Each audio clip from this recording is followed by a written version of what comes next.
घर से निकलने के बाद फिर हम जब अमली ज़िंदगी में आए तो सफ़र शुरू हुआ यानी ये कोई मुख्तलिफ़ इलाकों में। अच्छा। लाहौर, कराची, किन इस्लामाबाद। चीज़ों पे सफ़र करते थे? ये आपको तलाश तो बहुत किया, मिले नहीं।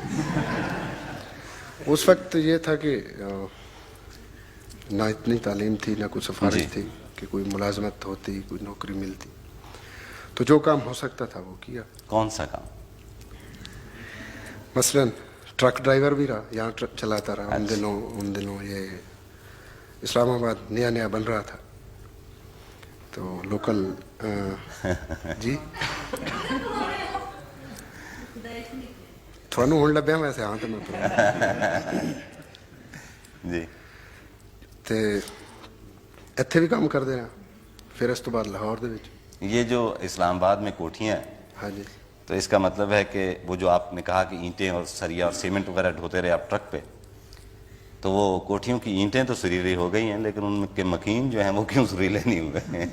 नहीं, यहाँ के लोग तो बहुत माशाल्लाह सुरीले भी हैं। ये और बात है, वो दाद देने में कंजूसी करते हैं, लेकिन कर रहे हैं ना, मुझे भी यही महसूस हो रहा है। सुरीले बहुत हैं। सुनते उनका बड़ी ख्याल है कि ये मोहब्बत से। ग्रेड वाला कोई मसला है इसमें। जी। जी। नहीं, ये आपने ट्रक चलाया, तो कई लोगों का ये कहना है कि ये जो ट्रक वाले हैं और बसों वाले हैं, ये अताउल्लाह ईसा खेलवी की कैसेट इसलिए चलाते हैं कि वो खुद ट्रक ड्राइवर रहा है और मतलब वगैरह वगैरह।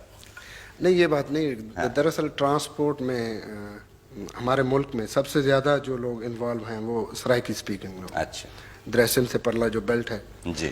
उसके जितने भी लोग हैं वो इसमें इन्वॉल्व हैं ट्रांसपोर्ट में। कराची, अब अगर आप देखें तो कराची में जितने भी बड़ी बड़ी पार्टियां हैं ट्रांसपोर्ट की, उसमें मियाँ वाली ज़्यादा, डेरा गाजी खान, डेरा इस्माइल खान, उधर के लोग इन्वॉल्व हैं, कोहर्ट वगैरह के। तो चूँकि मैं उनकी मादरी ज़ुबान गाता हूँ जी।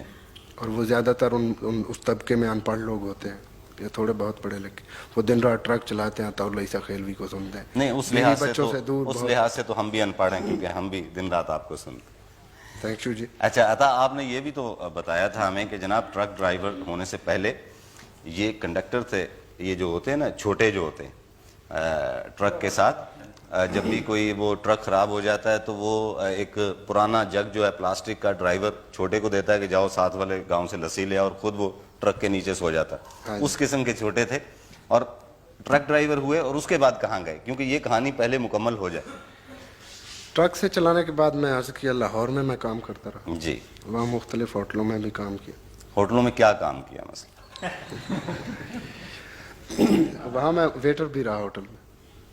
मैं वैसे शायद हमारे नाजरीन, मुझे आदत है कहने की, बहरहाल सामीन जो हैं और अता भी शायद ये समझें कि मैं ट्रक ड्राइवर को या एक वेटर को शायद किसी भी हवाले से कोई कमतर चीज़ समझ के ये बात कर रहा हूँ। मैं आपकी इत्तला के लिए अर्ज़ करता हूँ कि मैंने भट्टा मजदूर का काम किया है 6 महीने के लिए, और मैं इसके ऊपर बहुत फ़ख्र करता हूँ कि मैंने वो मजदूरी की है। मैं सिर्फ ये बताना चाहता हूँ कि हमारे मुल्क के जो नौजवान हैं वो, उनको कितनी स्ट्रगल करनी पड़ती है, कितने दुख उठाने पड़ते हैं, और फिर कहीं जाकर इस मुकाम पर पहुँचते हैं जहाँ अताउल्लाह ईसा खेलवी बैठे हैं।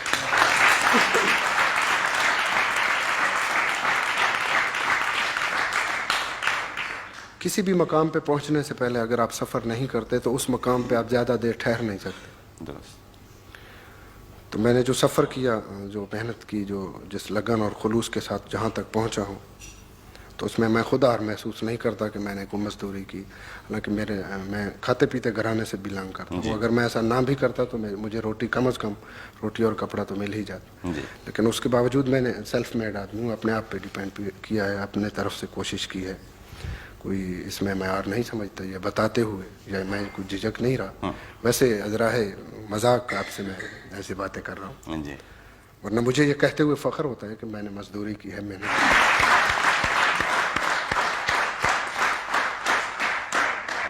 कि आप बुनियादी तौर पर अवामी एक फ़नकार जी, और अवाम के सामने बैठ कर गाते हैं, और उनकी अप्रिसिएशन और उनकी दाद और उनकी कुर्सियाँ तोड़ने के साथ गाते हैं। जब आपको उनसे अलग करके एक छोटे से सेट पर कैद कर दिया जाता है, क्योंकि आपके सामने तो सिवाय कैमरों के और कुछ नहीं होता, तो क्या आपकी गायकी में कुछ फ़र्क आता? उस वक्त गाते वक्त मुस्तनसर भाई मैं ये अपने तौर पे ये महसूस करता हूँ कि मेरे कुछ ऐसे सुनने वाले जो मुझ तक नहीं पहुँच सकते या मुझे मेरे प्रोग्राम्स में शामिल नहीं हो सकते, तो मैं कोशिश करूँ कि टीवी के ज़रिए से उनके दरमियान अच्छी परफॉर्मेंस दे सकूँ ताकि वो घर बैठ के अपने इस शौक़ को पूरा कर सकें जो मेरे शोज़ में आके वो नहीं पूरा कर सकते। तो इस सिलसिले से मैं उसमें थोड़ी बहुत कोशिश करता हूँ कि अच्छे तरीके से परफॉर्म कर सकूँ। उसमें वो मज़ा नहीं आता जो लाइव परफॉर्मेंस। बस यही मैं कहलवाना चाहता था कि क्योंकि मैं बेसिकली स्टेज का आर्टिस्ट हूँ। जी जी फरमाइए। वहाँ टीवी पे वो मज़ा नहीं आता, वो खुल के परफॉर्मेंस, वहाँ पाबंदियाँ भी कुछ होती हैं, कुछ आदाब हैं वहाँ के जिन्हें सामने रखना पड़ता है।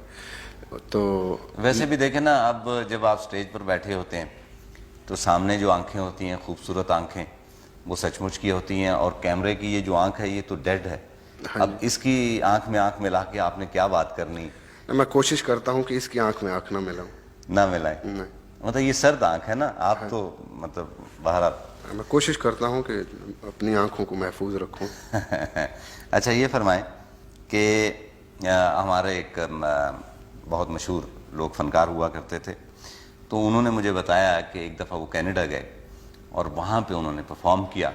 जब वो बाहर निकले को 10-12 साल पहले की बात है, तो एक साहब आए और उनको गले लगा लिया और उनको अपनी कार, जो उसकी ब्रांड न्यू कार थी, उसकी चाबी दे दी और ये कहा कि मैं पिछले 25 बरस से यहाँ पे हूँ और तुम आज मुझे वापस अपने वतन ले गए और मैं ये चाहता हूँ कि ये मेरी तरफ से एक हकीर सा नजराना। इस किस्म के वाक़यात आपके साथ भी कभी हुए जब आप बाहर जाते? उसमें यानी ये ज़रूरी नहीं कि वो तोहफा इतना बड़ा हो। नहीं, वो मैं इसी बात से कता नज़र दूसरी बात करना चाह रहा था। वाक़यात तो बहुत सारे हैं।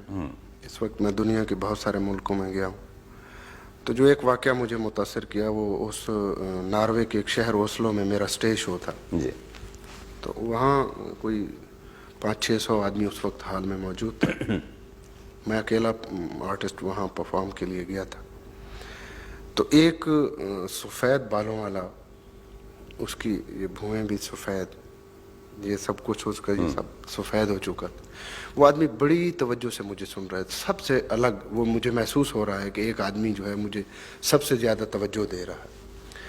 तो कुदरती तौर पे किसी आर्टिस्ट को कोई भी आदमी जब ज़्यादा तवज्जो से सुनता है तो आर्टिस्ट भी उस तरफ ज़्यादा तवज्जो देता है। जब प्रोग्राम ख़त्म हुआ तो वो साहिब आके मुझसे मिले। उन्होंने मुझे कहा कि अता साहिब, मैं चाहता हूँ कि आप कुछ वक्त मेरे घर पे गुजारें। ये बातें अब उर्दू में हो रही हैं। मैंने कहा जी आप जब चाहें मैं हाजिर हो जाऊँ। तो उसने कहा कि मैं आपको कल परसों किसी वक्त फ़ोन करूँगा, जब आपके पास वक्त होगा तो आप मेरे साथ तशरीफ़ ले जाइएगा, मैं आपको लेने आ जाऊँगा। मैंने कहा ठीक है। सो दूसरे दिन उसने टेलीफोन किया मुझे, वो साथ ले गए।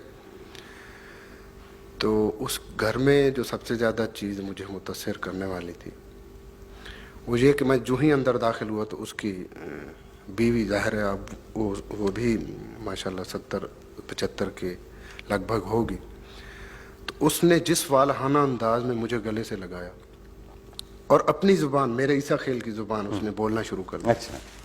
तो मैं हैरान हो गया क्योंकि उस शख्स ने मुझे नहीं बताया कि मैं कहाँ से बिलोंग कर।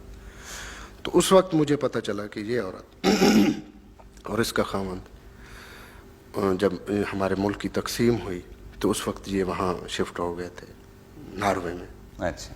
वो ईसा खेल से बिलोंग करती थी उसकी बीवी, और उसका खामंद जो था वो दाऊद खेल से बिलोंग करता। उसका नाम था, वो ख़ास मशहूर अफसाना निगारों में इस वक्त शुमार किया जाता है। हिंदू था वो। जी जी। हरचरण चावला उसका नाम। हाँ, चावला साहब तशरीफ भी लाए थे। हाँ। और मेरा ख्याल है कि वो ईसा खेल गए भी थे। हाँ जी बिल्कुल। जी हाँ, बहुत मशहूर गए भी थे। तो उन्होंने जो मुझे वहाँ प्यार दिया जिस खुलूस और चाहतों के साथ, और उन्होंने ये कहा कि हमें तो पार्टीशन के बाद अपनी ज़ुबान सुनने को, एक तो ये कि पार्टीशन के बाद जो लोग शिफ्ट हो गए, और दूसरी बात ये कि वो बजाय इसके कि हिंदुस्तान जाते वो कहीं और चले, 7 समुंदर पार चले गए वहाँ नॉर्वे में। تو وہاں تو اب نارویجن ہی زبان زیادہ بولیں یا کچھ لوگ ہمارے وہاں پنجابی ہیں یا اردو لوگ بولیں. ہمارے علاقے کا وہاں کوئی بھی آدمی نہیں تھا جن سے وہ اپنی زبان میں بات. تو میرا کیسٹ جب 78 میں ان کے پاس پہنچا تو وہ 78 سے میری آمد کے منتظر